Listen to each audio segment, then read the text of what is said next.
I would like to believe that if we have a freer society, it will take care of blacks and whites and everybody equally, because we're all individuals, and to me that is so important.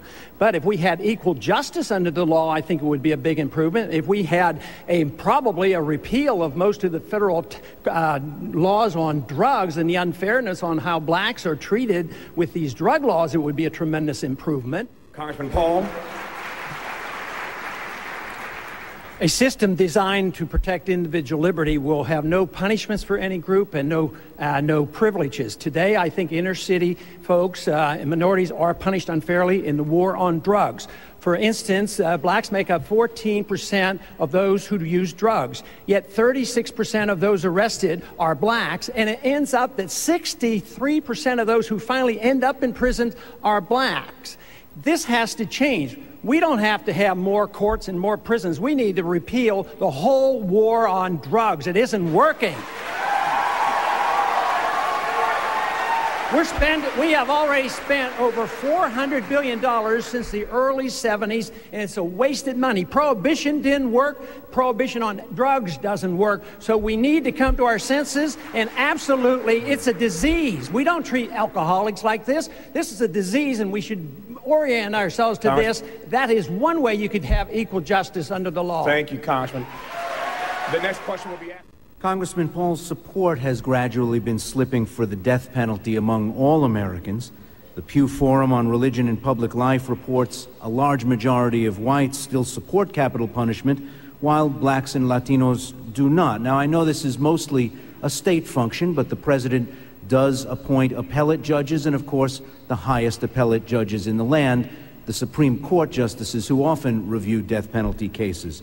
Do you think the death penalty is carried out justly in the United States? And do you want to see it continued during your presidency? 30 seconds, Congressman.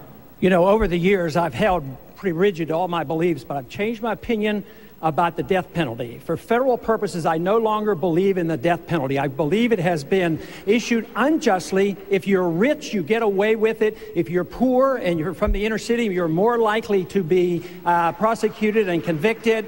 And today, with the DNA evidence, there's been too many mistakes, so I am now opposed to the federal death penalty. Thank you, Congressman. Senator Brownback.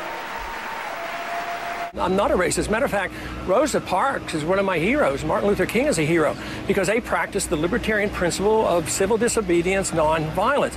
Libertarians are incapable of being a racist because racism is a collectivist idea. You see people in groups. A civil libertarian like myself see everybody as an important individual. It's not the color of their skin that is important, as Martin Luther King said. What is important is the character of the individual. You know what is really interesting, though, and this might be behind this, because I, as a Republican candidate, probably am getting the most number of black votes and black supporters, and now that has to be undermined. And I do this because I attack two wars that blacks are suffering from. One, the war overseas.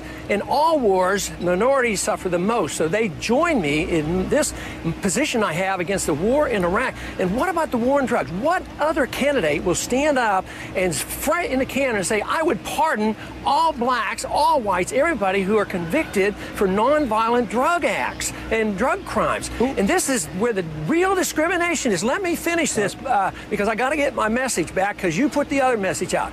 Now,